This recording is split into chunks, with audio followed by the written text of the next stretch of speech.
And. So I see a couple phones out. I'm about ready to take a couple phones. I see a couple earbuds in. I'm about ready to step on a few earbuds. They crumble nice too. They just kind of, because they're so cheaply made. Ah. Yeah. They work hard. Yeah, they're good. I mean, they're poor slave laborers, but their corporate masters are cheap. They put cheap components in. Oh, so Casablanca.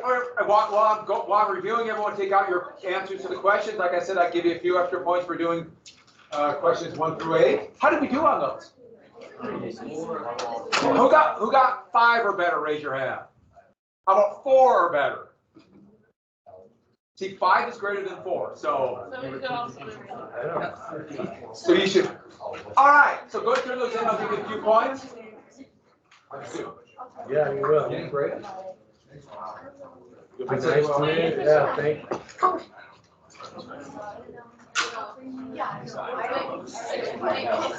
I'm not. No, I want you to grade. I got a 6 out of 10. Oh, that's what I want. Yeah, that's all I got. This is just, I'm just rewarding you for reviewing. Turn them up. I'm not going to make a big deal about how you do on it. I just am rewarding you for reviewing. All right, turn them up. Let's go.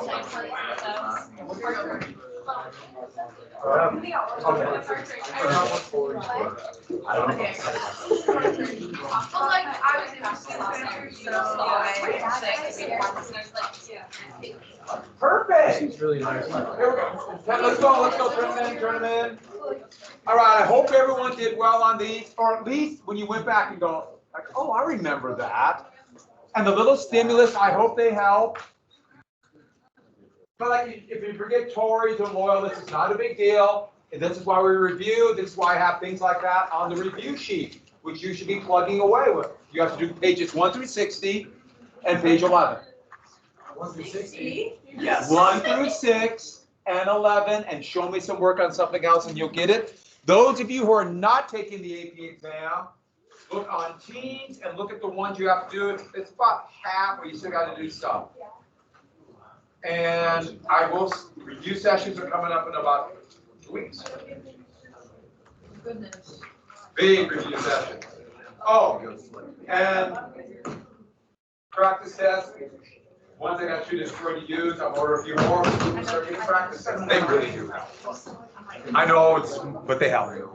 We'll do a couple in class. You do a couple on your own. All right. Where do we finish in here? Oh, so we got German Air Force, strategic bombing, North Africa. Oh, I'm forgetting something. Oh, what were women in the workplace called in the United States? The nickname? Yeah. Rosie the Riveter. And what was Executive Order 9066? Japanese are the Japanese. And what was court case? Yeah. And what was the administration that was created by the Roosevelt administration? It was called, yeah. And the OPA dealt with what? To stop what? It was the rationing and the price. Price, wages, because what was the big problem? What were prices doing because of the war? Yeah, inflation. All right, very good. Let's get to this then. And yes, I got to go back very fast through this. One thing, special topics, we did a really good unit on D-Day, a really good unit at the beginning of the war. That's the fun thing about special topics. We can go into more detail about things. So, they obviously talked about the second front. Now they needed a real second front, especially after Kursk, when the Russians showed that they are really scary. The Russians are terrifying. And so, D-Day, the actual opening of the second front, the cross-channel invasion of France would be on this, June 6, 1944. Even though Calais is 19 miles away, the Germans heavily defended this, and most of the defenses are still there. And so it had to be within air cover range of the British and American fighter bombers. So it had to be kind of like in this area here, and Normandy would be the best. So about 100 miles from Britain. And there's a long beach, kind of a little estuary, then another beach. And the Germans did defend it, but not as heavily as here. The overall commander of all American forces, or all Allied forces, was Dwight Eisenhower. And we're not going to go into all the details of the generals. Even though Britain had been in the war longer and they were kind of annoyed by this, by then the Americans were contributing the most men, the most supplies, so it kind of had to be an American. And Eisenhower, who was MacArthur's aide at the bonus army, here he is talking to Pathfinders, U.S. paratroopers that would land first that night. And overall command, the actual command of the invasion was a British field marshal, which is a five-star general in the U.S., Bernard Montgomery. But they attacked here. The Germans couldn't defend everywhere because they had limited supplies. So they attacked the beach in the middle. Or I'm sorry, they defended the beach in the middle, the heaviest. That'd be the one. The idea being if they hold the middle, it'll be hard to get along beachhead and get enough men ashore. And we know that beach because they codenamed the beaches. Now they're called that. You go to France, they are dubbed this. It is Omaha Beach, which is right in the middle. That's codenamed Omaha. And just simply by the way they were positioned in Britain, that was an American beach. And that would be the most difficult. Utah was another American beach. So the one beach you have to know is Omaha. That's it. Gold, British. Juno, Canadian. Sword, British. And if you go back here, there are towns, beach. There's little beach towns right there. And they're nice sandy beaches. When I was there, it was a sunny day, and there were people like sunbathing. And there's still German bunkers there. So it's really kind of surreal. And then I had a crepe at a German bunker. They turned a big German cement bunker into a creperie. So I had a creperie at a German bunker.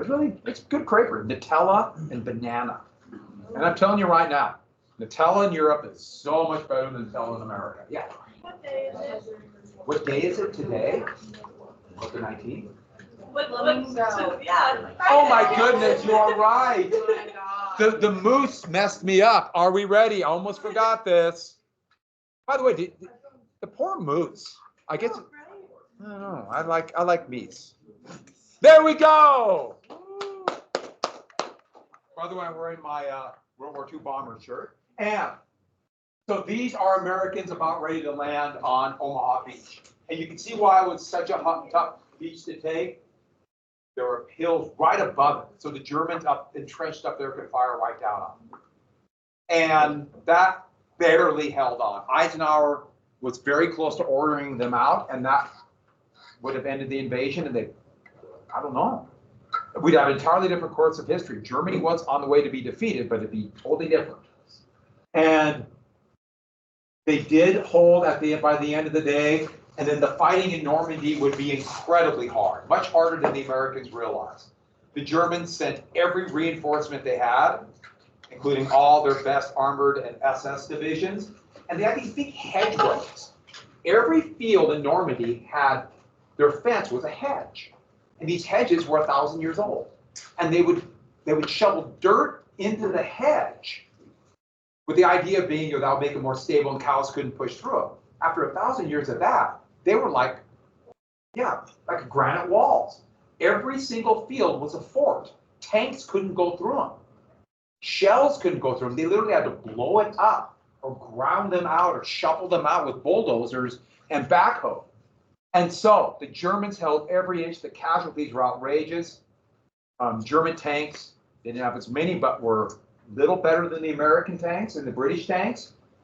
But after 2 months of hard fighting, especially for the British and Canadians right here, the Americans broke out here and the German line crumbled. Because they had everything tied to the front. There was nothing left.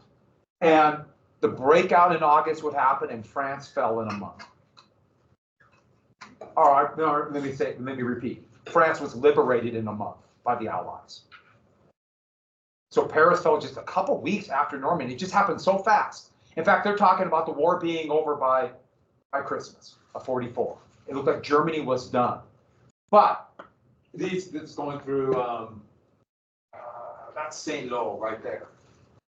But by the time the Allies got to here, their supply lines were too long. And with their long supply lines, it slowed down.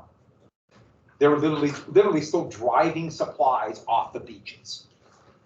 And so the Germans could regroup. That's kind of what happened in the Russian front. The Russians would have a big offensive, and then their supply lines would get too long, and that allowed the Germans to regroup. And winter was coming, and it would turn out to be the coldest winter in history up to that time. Just when Allied forces were out in the open in the middle of that, in the middle of the forest along the German-French border. And so that's the way it looked like going into the winter of 1944. The German, or the Soviets were right just on the gates of Warsaw. They would do another offensive march to get to here. Western Allies were right here, including now 2 million French soldiers. The Germans strike one more counterattack right here. It would look, they show all the maps of the battle line, and the Germans advanced about 50 miles into the US lines, taking the Americans totally by surprise. And so they called it the Battle of the Bulge, because all the maps show the big bulge in the line. And this would be the last major German counterattack of the war. Hitler thought if they used the remaining reserves, the British and Americans would realize the error of their ways and join the Germans to fight the Bolsheviks, aka the Soviets. Yeah, that's insane. And this would turn out to be the biggest American victory of the war. And the biggest battle the United States has ever fought. It was insane. I should add one thing. By 42, in Nazi Germany, Bolshevik equaled Jew. You said Bolshevik in Germany, you meant Jew, or vice versa.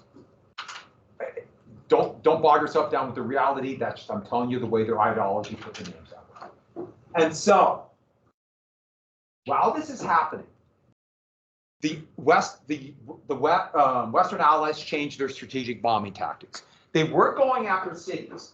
Now they were going after cities, but they were saying they're going after factories.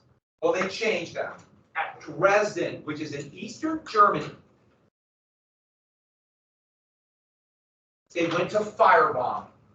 The British did firebombing at Hamburg and killed 45,000 people in one night back in 43. But for the most part, they were still just trying to do area bombing to disrupt factories and disrupt workers. This was terror bombing. Terror bombing. Dresden is right here, just south of Berlin. It's considered one of the most beautiful towns in all of Germany with its amazing Baroque architecture. Yeah. So the Allies resorted to terror bombing. Yeah. They've been kind of doing it before, but now this was there was not even a measure of saying they're going after factories. This is to kill and terrify as many Germans as possible. Do you remember Sherman, General Sherman back in the Civil War? And he's at Atlanta and went to Savannah. What did they call that to try to force the Confederates to surrender? Do you remember that March to the Sea? Do you remember that March to the Sea? I told you, if you don't remember that, you got a lot of work to do. You got a lot of work to do. The March to the Sea. And that was to bring total war. Wars, yeah, these huge wars like that, they get more bloody and horrible near the end when one side is basically defeated. When the victorious side is trying to force their enemy to surrender. So, Dresden hadn't been bombed before. There weren't many factories there. It was not an industrial town. And there were hundreds of thousands of refugees who had fled west, fleeing the Soviet armies. So no one knew how many people were there. So this was going to be firebombing. And this was going to be so terrifying that the German government would have no choice but to quit. And the Battle of the Bulge had just happened, and the Allies weren't sure. Did the Germans have more reserves? We now know they didn't have anything. They're done. This is it. Once spring comes and things begin to warm up and dry out, Germany has no chance. It's just how many people are going to die in the process. We don't know how many people died. The British firebombed it at night, and then as they're trying to get through the rubble, the Americans bombed it in a day. Over 1,000 bombers attacked Dresden. Between 40 and 80,000 people died. We don't know for sure because there are so many refugees fleeing the Soviets. The number you see most is about 45 to 55,000. But there are some say that, no, it was more, we just don't know. The point is this was mass slaughter of civilians. And they started using a new firebomb. White phosphorus they had used, but Americans at the DuPont Corporation had developed something called napalm. And napalm was jellied gasoline. And when that spread out, it would stick to things and then burn once it got oxygen, like white phosphorus. And they used that. The fire would become so strong that night of the 12th and the 13th, it was over 10,000 degrees hot. It was sucking in all the oxygen into this fire. Soon the winds were at 100 miles per hour. They called it a firestorm. That had happened a couple times before, but this was the biggest ever. In fact, thousands of civilians were huddled in bomb shelters, and they were found after the battle, asphyxiated, because the air was sucked out. Thousands entombed. When I was there in 2007, and they were literally just they're still rebuilding Dresden to this day. They found, just literally the day before I got there, they found 9 people entombed in a bomb shelter at a home. They just thought they had been just, lost in the rubble. So, to suck the air out. This happened in Hamburg. Then in March, they would do it to Berlin, and they started firebombing every city in Germany, just about. And Germany did not surrender. I should add one more thing. It's in the East. That's going to be in the Soviet occupation zone. All right, Soviets, you might have defeated the Germans, but look at the power of the Allied air forces. Your army might be amazing, but look at the power of our air force. This was a message for after the war. We knew the Soviets would see this. We knew they would look at this. We were hoping Stalin would be startled by this. By the way, I should add, February. The United States was trying to do strategic bombing in Japan too, and it was failing. They would change tactics to this 3 weeks after Dresden. So, once middle of March hit and the rains begin to dry out and they could attack. The Allies attacked right here in March, and once they crossed the Rhine, the Western Allies spread into Germany. The Soviets right here, early April, they did a massive offensive, broke through the German lines, and attacked Berlin. Once this happened, Germany fell relatively fast. Berlin, at the end of April into early May, 1 million casualties to take the city of Berlin. As fanatical Nazis, and if you were a male, you had to fight for the German army in this battle. And they held out to the last. Hitler committed suicide with the Soviets 200 yards from his bomb shelter. Today, you can go to the side of that bomb shelter, but it had been totally destroyed after the war. So there's a really ugly apartment there. And they got this big sign that says, this is where Hitler's, the Fuhrer's bunker, it was called. And they have a map of it. And then this ugly apartment. It'd be so weird to live in that apartment, I think. The Soviets took this. And that's in front of the Tiergarten, Soviet troops, German prisoners, and that's the Brandenburg Gate, the Reichstag is right about here. Just devastated the town. And the 1,000-Year Reich died on, that's what Hitler said this empire would be, 1,000 years, ended on VE Day. Technically May 7th, but officially May 8th, 1945. Victory in Europe. So those are German prisoners. These are in Munich, Soviet-taken prisoners, and that's the formal surrender. That's German General Keil. You don't need to know Keil. But Germany had surrendered. Japan is still fighting. Victory in Europe Day. And they'd already decided kind of what to do in the war. I should add one more thing. The United States was very worried that the Germans were making an atomic bomb. They did not have the resources. They basically quit trying it all by 1941. But we knew for certain they had not been developing a bomb. Well, what of the Pacific? Well, in the Pacific, the United States, remember I told you had to go through the brutal counterattack. The Japanese are trying to hold out to force a surrender with terms. But we have American forces committed to unconditional surrender. U.S. Marines and soldiers would take the Marianas Islands right here in 44, and from there, they begin long-range bombing to try to bomb Japan. We'll come back to that. So, let's get to the U.S. So the U.S. is going to force an unconditional surrender. But here's the amazing thing. The U.S. can decide what unconditional surrender means. Does it have to be full surrender? No, the U.S. can play with it, especially if it's President Roosevelt. Roosevelt said it, but we can say it's unconditional surrender, but we can allow caveats in there. Just don't call them conditions. So there is some leeway, but we're trying to force it. And so the American strategy is island hopping, avoiding heavily defended Japanese-held islands and using them as bases for other advances. But remember Bushido. The Japanese tried to take as many American casualties, would fight to the death, and almost never surrendered. And so, for example, this is by 44. So the U.S., as they started advancing here, avoided the really heavily defended Japanese base at Rabaul. The Japanese had a major base at Truk. They just avoided it. In the Marshall Islands, there was a bunch of heavily defended islands there. They just went around them. Wake Island, the old U.S. colony, just avoided it. Don't need it. They just bounced over the heavily defended ones. They took here. They would attack the Philippines in 44 and getting closer to Japan. But there was a real fear. What if the Japanese won't unconditionally surrender? Do we have to have a full invasion of Japan? And if it's a full invasion of Japan, not only will they fight to the death, but what about the millions of civilians? And will they fight to the death? How do we force an unconditional surrender?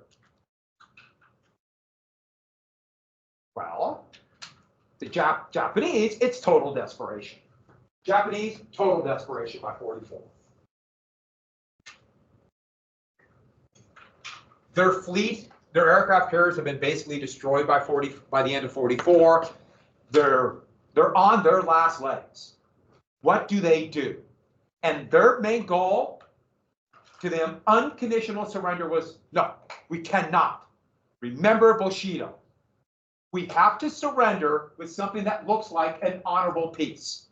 And the most important issue of the honorable peace, keep their emperor. Now, there are other things that Japan wanted, but keep their emperor. If they can keep their emperor, and maybe somehow something they could save face, there was a chance they would have surrendered or, sued for peace with terms. There's a Kit Kat here. Thank you for putting that here. I just know I'm picking up. I have a Kit Kat in my hand. I did not realize it. Thank you, Dean, for the Kit Kat. It goes very well with Flamingo Friday. Back to this. Keep their emperor.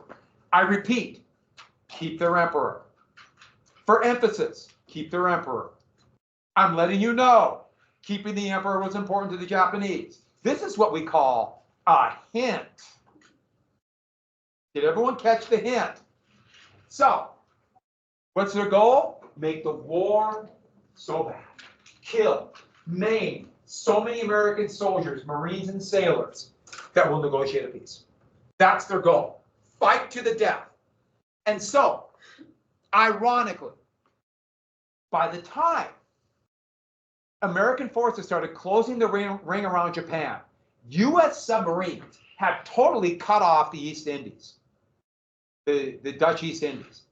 They were out of oil. They couldn't train pilots anymore. And that's when they would resort, into 44, but especially 45, what weapon? Kamikaze, suicide bombers. Nobody would ever do this with trained pilots. But they didn't have enough fuel to train them. But it's relatively easy to take off in a plane.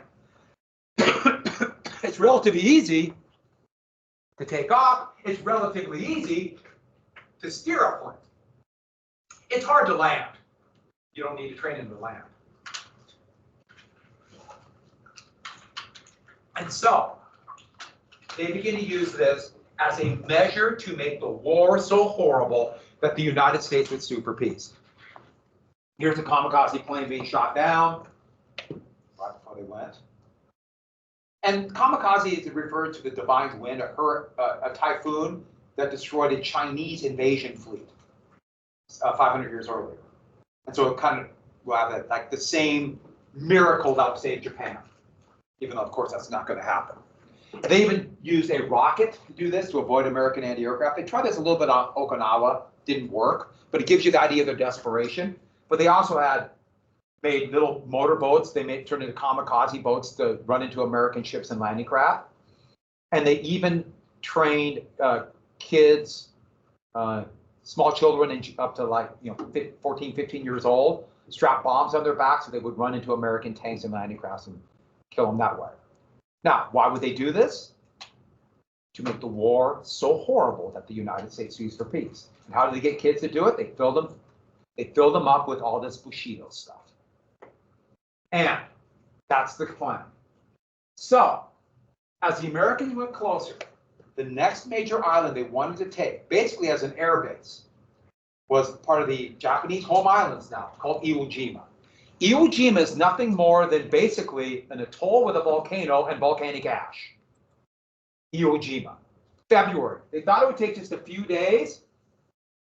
It took 7 days. It's about half the size of the Helena Valley. It has 3 airfields. There's basically this flat volcano, and all surrounded with volcanic ash. And then at one end is a volcano, Mount Suribachi. You can see it as Marines go to the shore. There were 21,000 Japanese Marines, their equivalent to Marines, on this island, dug into every spot and all over that mountain. So they had artillery in there looking down on the entire island. And it was impossible to hit. Impossible, we couldn't hit that accurate at that time, especially. So when U.S. forces landed on there, it was hell immediately. Marines took unbelievable casualties, and they had to take that hill. 2,000 Marines are going to die trying to take that hill. When they got to Suribachi, that's what it looks like more modern, a little more modern. That green, that was gone. It grew after in the like 70s and 80s, it cooled down enough for it to grow. The island was hot. There were steam fissures from the volcano all over and scalding hot. It was hell on earth. You can imagine it's going to be hot anyways. They finally did take Mount Suribachi, and the Marines got up there and they put up a small flag up, just a company flag, and somebody snuck up a larger flag. They rigged up a pole, and those 6 men put up that flag.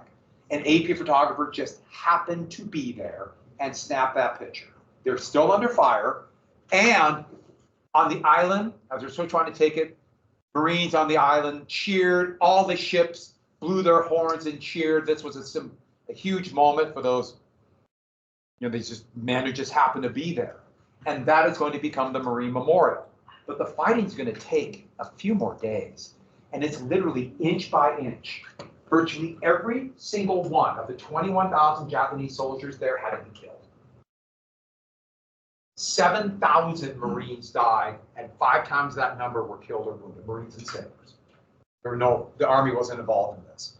And you can see them, this is volcanic ash. And you can see how they're up in the mountain. Where do you hide? Iwo Jima was hell on earth. Is the invasion of Japan going to be like this? That's the monument.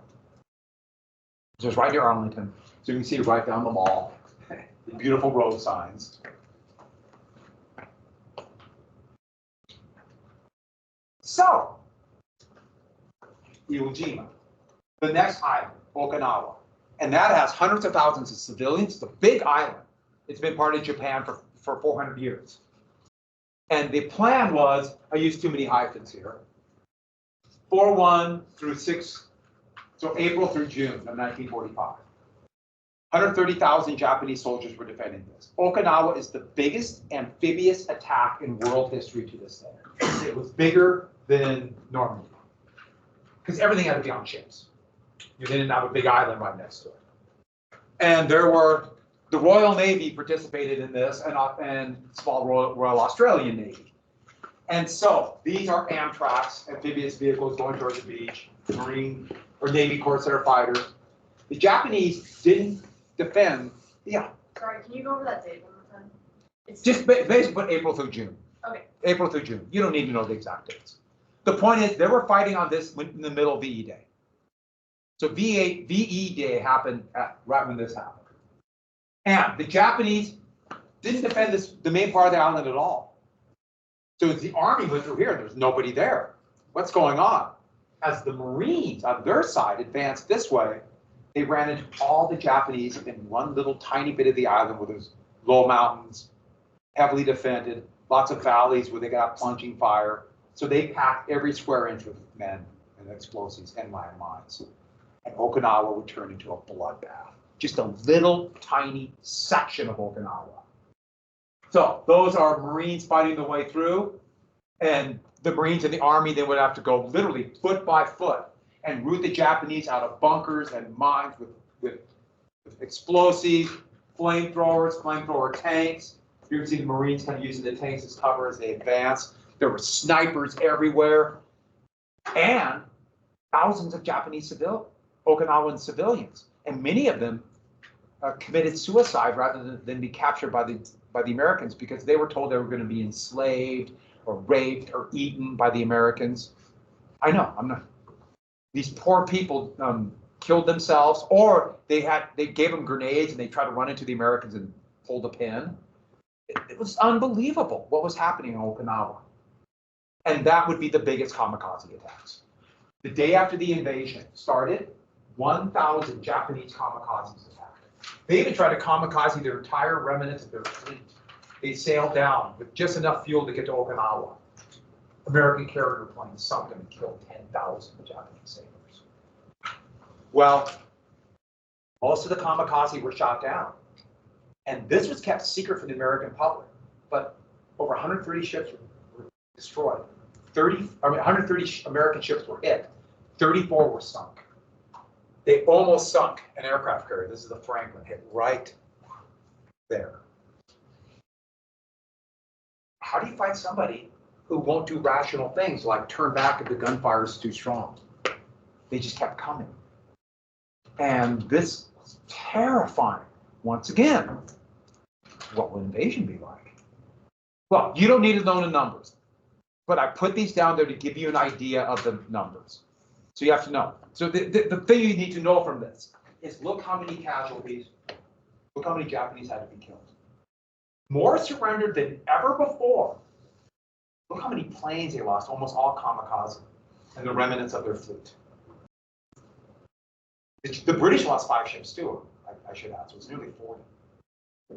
12,500 Marines and soldiers killed.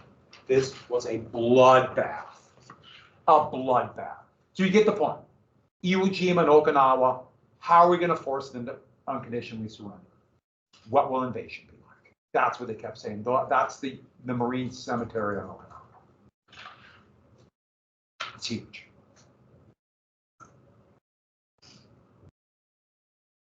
And what will it be like? So, as we're nearing this end, there's real talk. What's the post-war world? Well, I'm going to go back in time a little bit. January 1945, right after the Battle of the Bulge, right before Iwo Jima, at Yalta, end of January, early February 1945, the big three, the leaders of the U.S., Roosevelt, Soviet Union, Stalin, Britain, Churchill, met at Yalta. It's in the Crimea. It's a resort town. Crimea was devastated by the war, destroyed by the fighting there. Stalin demanded the meeting be there. Why? So Britain and the United States could see what the Soviets had gone through. Crimea was devastated. And so this is a cartoon basically implying, okay, they're meeting to put the pieces of Europe and the world back together. Here, Churchill, Stalin, and Roosevelt is quite ill. Remember I told you about how he figured out a way to walk? When he did his inauguration address, right before he flew overseas, he couldn't walk, he couldn't stand anymore, he was too weak. Years of having to deal with the disease, and also being president during Depression and war, he was noticeably faltering. He was so sharp in mind, but his body was failing. So, what about the post-World War? Remember the League of Nations was a failure? They'll replace it with a United Nations. And the United Nations, in fact, they got that name because that's what they like to call the countries fighting Germany and Japan. And they would create a General Assembly for all the countries, but this is the biggie, an independent security council. Now, before you write down anything, let me say it. There'll be 5 permanent members. I forgot to put permanent. 5 permanent members. Originally 11 total countries, so they'd rotate. Now it's 15. So today, there's 5 permanent and then 9 rotate. All the major decisions for the UN come out of the Security Council. And these 5 countries have a veto. So they can stop anything in the Security Council. Remember Article 10 of the Treaty of Versailles? That was the reason it wasn't ratified back in 1919. It avoided those issues. So the United States would have a veto. But do you see a problem now? If 5 countries have a veto, the US, UK, France, the Soviets, and China, now it's Russia has the veto. And then it was nationalist China, now it's the People's Republic of China. They have a veto. What's going to happen out of the United Nations? Yeah, nothing will happen. For example, there was a proposal for the Security Council to recognize the Palestinian Authority as a country yesterday. Doing what's happening right now with Israel and the Palestinians, Gaza and the West Bank, right now. And the United States vetoed it. It would have passed. The US vetoed it. Because we now have blind support of Israel. It's kind of amazing. Which is kind of weird because when I was born, the United States was not really that close a friend to Israel. Now we give them $4 billion of weapons every year. We're going to give them an additional $20 billion in about a week. So we're funding their war effort. They have their own nukes. We don't have nukes. We don't have nuclear weapons. We don't have nukes. They have nuclear weapons. We have ships there, but we would never put ground. We don't have those anyway. But back to this. So that's the United Nations. The United Nations would first meet in San Francisco. Where does the United Nations meet today? What city? New York. Yeah, New York City. Next, there'd be war crimes trials. The winners decide what a crime is. That's very important. So these would be dubbed the trials against Germany, against the Nazis. That's the Nuremberg trials. There'd be a tribunal of judges, Britain, France, and the United States. Eventually, there would be another, then eventually France. The US would be the main judge against the Japanese. Next, Germany would be divided into 4 occupation zones. Britain, France, United States, and the Soviet Union. And Berlin would be in 4. But Berlin is in the east. Berlin is in the Soviet occupation zone. So within the Soviet occupation zone, there'll be a French, British, and American occupation zone of Berlin inside the Soviet occupation zone of Germany. Austria was also divided up in 4 zones, in Vienna in 4 zones. Next, Germany would have to pay $20 billion in reparations for what they did to the Soviets. $20 billion. Now remember what a big deal reparations were in Germany after World War I. The Western Allies didn't want this, but Stalin demanded it. Oh, I almost forgot. I forgot kind of a biggie. Stalin promised, I shouldn't have put Russia. Stalin pledged free elections in Eastern Europe. Especially Poland, where the war started. There was a Polish government in exile in London, and Stalin had opposed his own government in Poland too. Did those free elections happen? Not at all. By the way, Stalin thought, you guys aren't serious, are you? I'm not going to allow free elections there. You think I'd allow a government unfriendly to the Soviet Union in Poland? So that's Yalta, almost. Russia, the Soviet Union was still neutral in the Pacific War. They were neutral. They did not participate in the war against Japan for most of it. And so at Yalta, this is all in secret. So people did not know this outside of the very small group there. The Soviets agreed to attack Japan 3 months after the end of the war, VE Day. 3 months after. And they would be given land and maybe occupation zones. Now, what do we mean by land? They're going to get area up here. They might get an occupation zone in Japan, Manchuria, Korea, which they did get. Who knows what else? Stalin was opportunistic. He wanted as many areas as possible as a buffer zone from a potential invasion. So there they are, and you can really see Roosevelt starting to look weak. Mentally, he's so strong. Let's see, 3 months after VE Day. When was VE Day? May 8th. May 8th. What's 3 months afterwards? August. August 8th. When was the first atomic bomb dropped? August 6th. August 6th. I'm sure that's not a coincidence at all. Yes. We hurried to get that bomb dropped before the Soviets entered the war against Japan. We were frantic.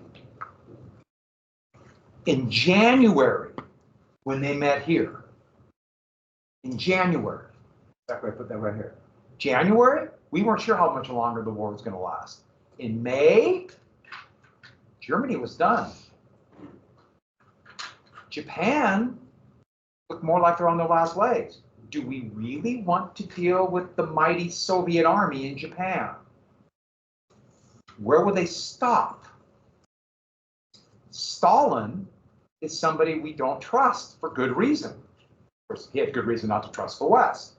And that Soviet army was awesome. And if they could beat the Germans, could we match up against that? That was a real worry. Could we match up? When American and British forces invaded France, the German army's back was broken already. So I see a couple phones out. Let's make sure we get those away. So to U.S. conservatives, this was a peace. This was another Munich. They gave Stalin everything. Here he is playing poker with the British and Americans, and he's scooping it up. And you see him, like he took all of Europe, and now he's going to get China, India, all of Asia. And Stalin was never going to allow free elections here. He wanted a buffer zone between Germany and the Soviets. He had good reason to fear Germany. He didn't want it again. Stalin's greatest fear is that the Western armies would rearm Germany and send them back. Now, I know that sounds kind of silly and paranoid. He believed it. Stalin, who was brilliant, hardworking, psychopath, and also the most paranoid man ever to live. And I know you said, how could you say that? If you know Stalin, like I know Stalin, you know how paranoid he is. So, also, a month before Germany surrendered, just a couple days before Okinawa, Franklin Roosevelt had a brain aneurysm. The president was dead. And I don't mean just the president, I mean the president. He had been president since '33. For most young Americans, I mean born 1920 and afterwards, he was the president they knew. He had led the country through depression and war. Sure, made mistakes, did things that we definitely could say were wrong or immoral, but also did things that saved the country. Roosevelt was the president. And the vice president was kind of foisted upon him in the '44 convention. A relatively prominent senator named Harry Truman, who knew nothing. He'd only met one time with Roosevelt as vice president. He didn't know about, let's say, the Manhattan Project. Harry S. Truman is now president. And after the initial kind of like rally behind the new president, he is always going to have to be in the shadow of Franklin Roosevelt. And he did not know what was going on. That was kind of malpractice on Roosevelt, sir. To allow your vice president to be so unprepared when Roosevelt was ill. the whole time he was president. But, you know, people want to believe that's never going to happen to them. They're going to live forever. They just can't, many people can't. And so, don't forget too, he's now stuck with unconditional surrender. If he doesn't get unconditional surrender, like they promised, or like Roosevelt promised at Casablanca, people will say he's destroying the legacy of the president. I should add that there's the death of Roosevelt struck everybody harsh. They just couldn't wrap their minds around Roosevelt dying. Stalin, who respected Roosevelt, looked at Truman and said, him? In fact, there was a joke in America, Harry who? He was a relatively prominent senator from Missouri, but he was uncontroversial. A New Dealer. So he was informed the day he became president about this massive secret program called the Manhattan Project. Good time to find out about this, huh? So the United States started this in 42. They actually did a little bit of work before, but 42 when they got in the war, probably because of fear of the Germans. A $2 billion operation to build an atomic bomb. It's going to be a massive operation. And they were constructed in Los Alamos, New Mexico. High desert, not many people live there, and there were areas where they thought would be secretive to test it. The man in charge was General Groves. He was a U.S. Army Corps of Engineers. He was responsible for building the biggest building in the world. What's the biggest building in the world? Yeah, what's that? Yeah, the Pentagon. And Robert Oppenheimer was part of the scientific team. And they wanted a talented American physicist for a big reason, because so many of the physicists were from Europe. And they wanted an American in charge of the American program. Remember, we mentioned how many physicists and scientists fled Nazi Germany. And if you get a chance, Los Alamos, they still research on atomic bombs there, but their museum is great. And it's beautiful up there. I don't know what I expected. I don't know, but it's a beautiful place. High, dry desert plateau. It's really pretty. And so, all these areas here were parts of the Manhattan Project. And they kept it, for the most part, pretty secret, except for the whole bunch of Soviet spies that were everywhere. You know what the heck, right? But that's where they did the centrifuges for separating uranium, and that is where they would make the first self-sustaining nuclear reactor, where they produced a man-made element called plutonium. And so they started to work on two bombs, a uranium bomb and a plutonium bomb. Oh, wait, let's do one more thing. We got one more minute. I lied. Don't get mad at me. And so they finally exploded that first atomic bomb. They codenamed it Trinity. July 16th, 1945. What's already happened? Germany had surrendered. But Japan is still fighting. Okinawa fell. That's them testing the bomb. They thought it might be, 4 or 5 kilotons, 4,000 pounds of TNT. It wasn't. It was close to 20 kilotons. It blew them away.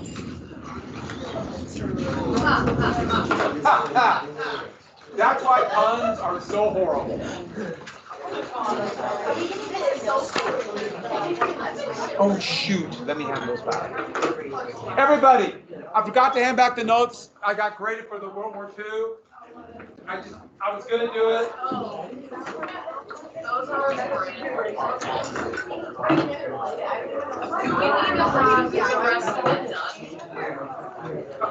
No, there'll be some getting class. Everybody, here are your notes if you.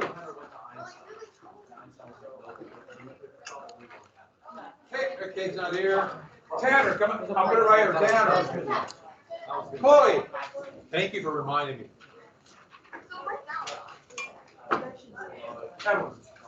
Sorry, I forgot to do this. Okay. I got a 10. I was very, I went in a quick check and everybody did it. Ellie, right here. It's right here on me.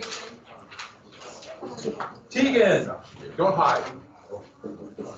Show, tell.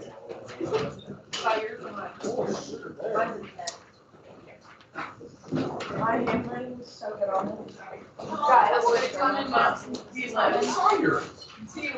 We're just like, right, like one perfect word, like, I wanna cut something. No, it was this pen. I borrowed Brooklyn's pen and I was writing it and I was like, this is Oh, did you hand it in best I yesterday? have ever Oh, I'll read. get you in just. Okay, Sorry, Mason, I got your. I was gonna Okay. steal it, but it's Making too good sure. of a pen. I'm sorry, I didn't get a chance to record it. We had it. Thank you. Yeah, look, I started looking, that's really cool. Anybody else have anything? All right.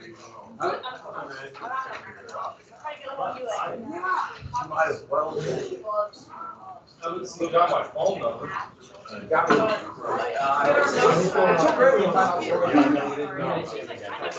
That's it.